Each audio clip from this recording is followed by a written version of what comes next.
again, everybody. It's Chef Rob. We are going to make a harvest pumpkin crumb cake today. Share this recipe with your family and your friends. Be very moist. It will have a nice spice to it, using some pumpkin pie spice in it.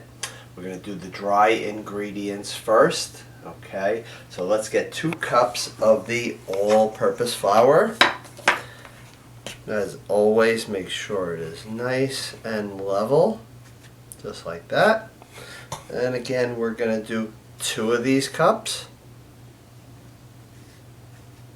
Really good. And now the baking powder, we're going to do 2½ teaspoons. So you could take a knife, or you can actually go right on the side of here. Okay, either way, just make sure it's nice and level. You don't want to put too much or too little. So that was 1 teaspoon. This is our second one. And now the half. Can't forget the half, right? Okay, perfect. Now we're going to put in some pumpkin pie spice. You can get this usually anywhere from September through Thanksgiving area at the stores. Sometimes they have it left from the year before, and it should be fine as long as it was stored well. Okay, so make sure, again, just like that. Actually, it's a little heavy, so I just want to put a little bit back. If you like it heavy spiced, that would be fine. I want to make sure it's nice and level. Pumpkin pie spice. You can make your own pumpkin pie spice if you like. For the exact measurements, of course, Google a recipe, but I'm just going to let you know what is in the pumpkin pie spice. It is cinnamon, it's ginger, it's cloves, it's allspice and mace. Okay, but there are different versions out there that you could change it up a little bit, but it's all to your taste. Some people don't like the cloves or the ginger, so you can make a little more cinnamon into it, but it has a lot of flavor. And then 1/4 teaspoon of salt. Put that right in. And then we are just going to mix that up well. And then this will be ready. And then in a separate bowl, we're going to take our wet ingredients and get them all combined. Okay, really good. Boy, I can really smell the pumpkin pie spice as I'm mixing this around. That smells really good. Okay, we're going to take 1/4 cup of softened, unsalted butter. Take it out about an hour before you are about to use it. Okay. And then we are going to take some brown sugar.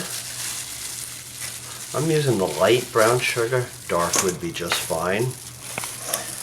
Brown sugar, make sure you pack it really well. Like that, and then packed.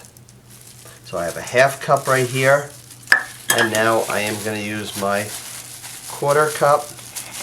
Again, make sure it's full, make sure it's packed.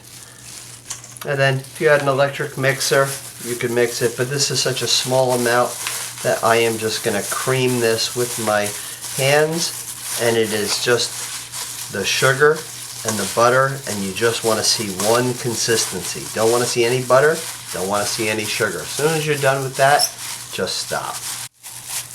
So this is nice and incorporated, so you could see it is one color, and that's the way you want to see it. Okay, we're going to put in 1/2 cup of the whole milk. Very important in this recipe to use that whole milk. And then 1 egg I took out about an hour ago to bring it to room temperature. That way it incorporates in the batter really nicely. And you're going to use 1 full cup of the pumpkin puree, or also known as the solid or pure pumpkin, all the same. This is a 1/2 cup, just easier to get into the can. So a 1/2 cup and 1 more 1/2 cup. Again, don't put too much in here. And also this recipe, if you do want to switch it to sweet potato, it will work well. Okay, sometimes after Thanksgiving we have some sweet potatoes left. Sometimes we have pumpkin left.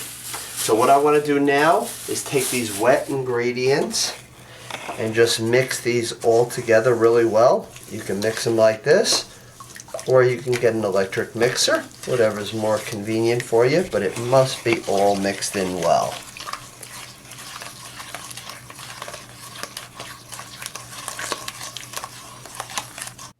So let's just add the dry ingredients into the wet, and we're just going to mix this until we see no flour left in here. This is going to bake in a 350 oven for approximately 50 to 60 minutes. Put the old toothpick in it. If it comes out clean, it is good. So we're going to put this into an 8-inch pan. I'm going to spray it. Don't overspray it. You just want to coat the pan, and that is it. So we can see this batter is coming together nicely. No flour left. Okay, just nice pumpkin batter. So let's leave that on the side. Give this a nice little spray. I'm putting it in one of these disposable tins because I'm going to be giving this one away. If you could see how lightly I sprayed it, please do it the same way, because you don't want the bottom to taste like spray. You want it to taste like a nice pumpkin crumb cake. Okay. So let me get this batter, get it off the spoon here. Put this on the side. And now I just want to get that little flour that may have been left on the side. And we're just going to drop this into the pan. And I just want to make sure that it is spooned out nice and evenly so it cooks evenly. Around the 50 minutes, I would say give it a good check to see if it is done. So a square pan, round, any shaped pan, as long as it's around the 8 inches. Don't worry, it will not go over in your oven. It's a nice thick batter, so it comes out almost like a bread. So it won't go over, it will just go higher. And see, I have plenty of room here to make some nice streusel crumbs and put on top of this. In the meantime, always make sure you have your oven preheated, so when you are done with this, it is ready to go into the oven. Okay, that's good. So we're going to make our streusel topping right now, our nice crumb topping. We're going to take a half cup of the brown sugar. Again, I'm using the light brown sugar. So half cup, and then also a quarter cup, so 3/4 of a cup of the light brown sugar. I'm going to use a half a cup of the all-purpose flour. This is going to make a lot of crumbs, so it's going to be really, really good. And then 4 tablespoons of softened butter. Let's drop that right in there. And a half teaspoon of pumpkin pie spice. Good. Okay, so now you can use a pastry blender to mix this, but you don't want to over mix it. Or you could take your hands. You're going to take the butter, just kind of break it up a little bit.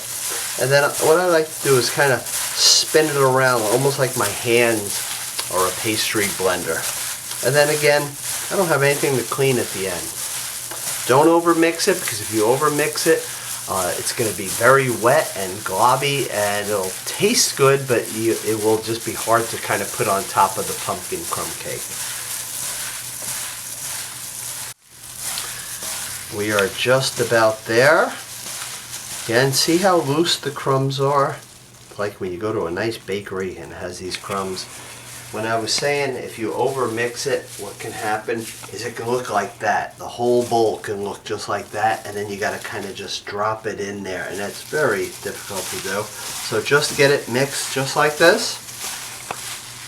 Now lightly sprinkle it over, because I want to make sure I cover this whole pumpkin crumb cake.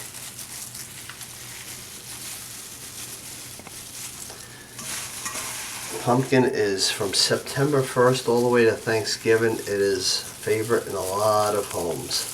I know my home it is. Okay, let's just put this crumb topping on here, nice and even. 350 oven, 50 to 60 minutes. And If you've been watching my classes, you know that I always tell you, put this towards the lower rack of the oven. Maybe you can bring that rack up one notch. And then on the rack above, just put a sheet of aluminum foil. That way it protects these crumbs from getting too dark. Check it in about 45 to 50 minutes with a toothpick. If it comes out clean, it's all done.